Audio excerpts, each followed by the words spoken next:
Hello hello ಗೆಳೆಯರೇ, welcome to our channel. ಹೊಸದಾಗಿ ನಮ್ಮ ಚಾನಲ್ ನೋಡ್ತಕ್ಕಂಥವ್ರು ದಯಮಾಡಿ ಸಬ್ಸ್ಕ್ರೈಬ್ ಮಾಡ್ಕೊಳ್ಳಿ. ಸ್ನೇಹಿತರೆ, ನಮ್ಮ ಒಂದು ಚಾನಲಲ್ಲಿ ಪ್ರಸ್ತುತ ಮದುವೆ ಆಗೋದಕ್ಕೆ ಹುಡುಗಿ ಬೇಕು ಅಂತ ಮಾಹಿತಿ ಕಳಿಸ್ತಾ ಇದ್ದಾರೆ. ಇವಾಗ ಎರಡನೇ ಮದುವೆ ಆಗೋದಕ್ಕೂ ಕೂಡ ಮಾಹಿತಿ ಕಳಿಸ್ತಾ ಇದ್ದಾರೆ. ಇವರ ಪಿನ್ ಟು ಪಿನ್ ಡೀಟೇಲ್ಸ್ ಹೇಳ್ತಾ ಹೋಗ್ತೀನಿ ನೋಡಿ. ಹೆಸರು ಶಿಲ್ಪಾ ಕುಲಾಳ್, ವಯಸ್ಸು 36 ವರ್ಷ, ಸೆಪ್ರೇಷನ್ ಆಗಿರ್ತಕ್ಕಂಥ ರಿಲೇಷನ್ಶಿಪ್ಪಲ್ಲಿ ಸ್ವಲ್ಪ ಮಿಸ್ಅಂಡರ್ಸ್ಟ್ಯಾಂಡಿಂಗ್ ಆಗಿರೋದ್ರಿಂದ ಗಂಡನಿಂದ ದೂರ ಆಗಿರ್ತಕ್ಕಂಥ ಮಹಿಳೆಯವರು. ಉದ್ಯೋಗ ಪ್ರೈವೇಟ್ ಕಂಪ್ಯೂಟರ್ನಲ್ಲಿ ಆಪ್ರೇಟರ್ ಆಗಿ ಕೆಲಸ ಮಾಡ್ತಾ ಇದ್ದಾರೆ. ಊರು ವಿಜಯಪುರದ ಸಿಂದಗಿ ಎಂಬ ಒಂದು ಊರು. ಕುಟುಂಬದಲ್ಲಿ ಒಬ್ಬ ಮಗಳು ಇದ್ದಾಳೆ ಆ್ಯಂಡ್ ಅವರು 7ನೇ ತರಗತಿಯಲ್ಲಿ ಸ್ಟಡಿ ಮಾಡ್ತಾ ಇದ್ದಾರೆ. ತಂದೆಯವರು ಹಳ್ಳಿನಲ್ಲಿ ಇರೋದು ಆ್ಯಂಡ್ ಹವ್ಯಾಸ ಬಂದುಬಿಟ್ಟು ಮೆಹಂದಿ ಹಾಕೋದು, ಜೊತೆಗೆ ಮ್ಯೂಸಿಕ್ ಕೇಳೋದು ನನ್ನ ಒಂದು ಜೀವನ ಶೈಲಿ ಆಗಿದೆ ಅಂತ ಹೇಳಿರೋದು.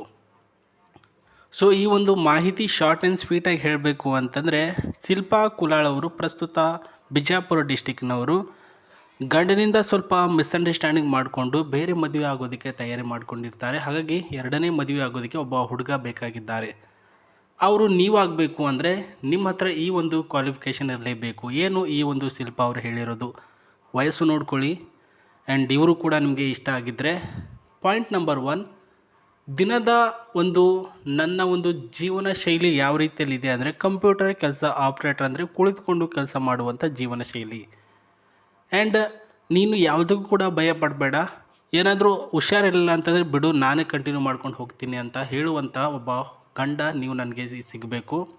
ಎರಡನೇದಾಗಿ, ಅವಳ ಒಂದು ಮಗಳು ಏನು 7ನೇ ತರಗತಿಯಲ್ಲಿ ಓದ್ತಾ ಇದ್ದಾಳೆ, ತನ್ನ ಮಗಳು ಹೇಗೋ ಅದೇ ರೀತಿ ಕಾಳಜಿ ಮತ್ತು ಮೃದು ಸ್ವಭಾವದ ಹೃದಯವಂತ ಹುಡುಗ ನೀವಾಗಿರಬೇಕು ಅಂತ ಹೇಳಿದ್ದಾರೆ. ಮೂರನೇದಾಗಿ, ರಾತ್ರಿ ಚಾಟ್ ಮಾಡುವಾಗ ಮುದ್ದಾಗಿ ಹತ್ತಿರಕ್ಕೆ ತರುವ ರೀತಿಯಲ್ಲಿ ಪ್ರೀತಿಯಿಂದ ಸ್ವಲ್ಪ ರೊಮ್ಯಾನ್ಸ್ ಆಗಿ ನನ್ನ ಜೊತೆ ಚಾಟ್ ಮಾಡಬೇಕು. ಆ್ಯಂಡ್ ಕೆಲಸದ ಒತ್ತಡಕ್ಕೆ ನೆಮ್ಮದಿ ಕೊಡುವಂಥ ಹುಡುಗ, ಶಾಂತ ಮತ್ತು ನನ್ನನ್ನು ಅರ್ಥೈಸಿಕೊಂಡು ಹೋಗುವಂಥ ಹುಡುಗ ಇದ್ದರೆ ಅಷ್ಟೇ ಸಾಕು ಸರ್. ನಾನು ಅವರಿಗೆ ನನ್ನ ಜೀವನ ಸರ್ವಸ್ವನ್ನೇ ಅವರ ಒಂದು ಮುಡಿಪಾಗಿ ಇಡ್ತೇನೆ ಅಂತ ಹೇಳಿದ್ದಾರೆ. ನೋಡಿ ಸ್ನೇಹಿತರೆ, ಈ ರೀತಿಯ ಪ್ರೊಫೈಲ್ಗಳು ಬರೋದು ಎಲ್ಲೋ ಕಡಿಮೆ ನನ್ನ ಹತ್ರ. ಬಟ್ ಈ ರೀತಿ ಡಿಫ್ರೆನ್ಸ್ ಆಗಿ ಬಂದಿದೆ ಅಂದರೆ ನಿಮಗೆ ಒಂದು ಒಳ್ಳೆಯ ಲಾಟ್ರಿ ಅಂತಲೇ ಹೇಳ್ಬೋದು. ಈ ರೀತಿ ಮಾಹಿತಿಗಳನ್ನು ನೀವು ಅಳವಡಿಸಿಕೊಂಡ್ರೆ ಅವರು ನಿಮ್ಮವರಾಗ್ತಾರೆ. ಬಿಡಕ್ಕೆ ಹೋಗ್ಬಿಡಿ ಇಂಥ ಒಂದು ಚಾನ್ಸನ್ನು. ಇಷ್ಟೊಂದು ಮುದ್ದಾಗಿರ್ತಕ್ಕಂಥ ಹುಡುಗಿನ ಮದುವೆ ಆದರೆ ನಿಮಗೆ ಸಿಗೋದು ಇವರಿಂದ. ಪ್ರಸ್ತುತ ಇಲ್ಲಿ ಕಾಣಿಸ್ತಕ್ಕಂತಹ ಅವರ ಡ್ರೀಮ್ ಕಾರ್ ನೋಡ್ತಿದ್ದೀರಲ್ವ, ಇದು ಅವರ ಒಂದು ಡ್ರೀಮ್ ಕಾರು.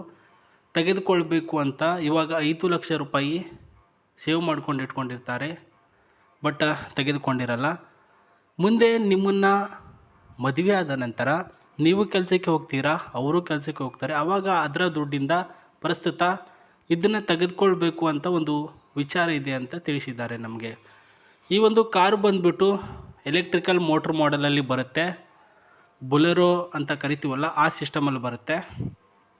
ಸ್ಪೀಡಲ್ಲೂ ತುಂಬ ಟಾಪ್ ಸ್ಪೀಡ್ ಇದೆ. ಕಲರಿಂಗಲ್ಲೂ ವೈಟ್ ಕಲರ್ ಇದೆ. ಡಿಸೈನು ಅಷ್ಟೇನು ಮಾರ್ಬಲಸ್ ಆಗಿ ಕಾಣಿಸ್ತಕ್ಕಂಥದ್ದು ನೋಡ್ತಿದ್ದೀರ ಅಲ್ವಾ. ನಮಗೆ ಈ ಒಂದು ಮಾಹಿತಿ ಅಷ್ಟೇನು ಅನಾವಶ್ಯಕತೆ ಬೇಕಾಗಿಲ್ಲ.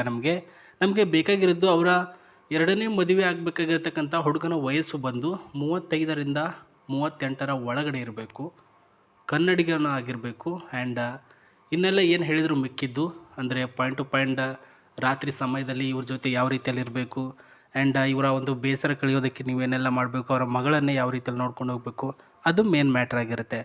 ಅದೆಲ್ಲನೂ ಕೂಡ ನನ್ನದೇ ಅಂತ ಅಂದುಕೊಂಡು ಹೋಗ್ತೀನಿ ಅಂದರೆ ಅವರು ನಿಮ್ಮವರಾಗ್ತಾರೆ. ನೀವು ಮಾಡಬೇಕಾಗಿರೋದು ಇಲ್ಲಿ ಕಾಣಿಸ್ತಕ್ಕಂತಹ ಈ ಒಂದು ಜಿಮೇಲ್ ಐಡಿಗೆ ಒಂದು ಮೇಲ್ನ ಮಾಡಬೇಕು.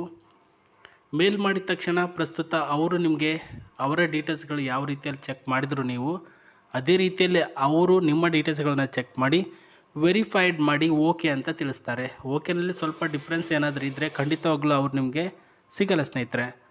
ಇದು ಇವಾಗಿನ ವಾಸ್ತವಿಕ ಸ್ಥಿತಿಯಾಗಿದೆ. ನೋಡ್ತಿದ್ರಲ್ವ, ಈ ಒಂದು ಕಾರಿನ ಒಂದು ಒಳಗಿನ ಸೀಟ್ನ ಸಿಸ್ಟಮ್ನ ಕಂಫರ್ಟೇಬಲ್ ಜರ್ನಿಯಲ್ಲಿ ಈ ಒಂದು ಸೀಟ್ ಸಿಸ್ಟಮ್ ನಿಮಗೆ ಸಿಗುತ್ತೆ. ಎಲ್ಲರೂ ಕೂಡ ಹ್ಯಾಪಿಯಾಗಿ ಹೋಗ್ಬೋದು, ಏನು ಕೂಡ ಪ್ರಾಬ್ಲಮ್ ಇಲ್ಲ. ಒಳ್ಳೆಯದಾಗಲಿ, ಅವರು ನಿಮ್ಮವರಾಗಿರಲಿ. ಆ್ಯಂಡ್ ಇದೇ ರೀತಿ ಯಾವುದಾದ್ರೂ ಹೊಸ ಪ್ರೊಫೈಲ್ ಬಂದರೆ ನಾನು ವೀಡಿಯೋ ಮಾಡಿಬಿಟ್ಟು ತಿಳಿಸ್ತೀನಿ. ನಮಸ್ತೆ, ಟೇಕ್ ಕೇರ್, ಬಾಯ್.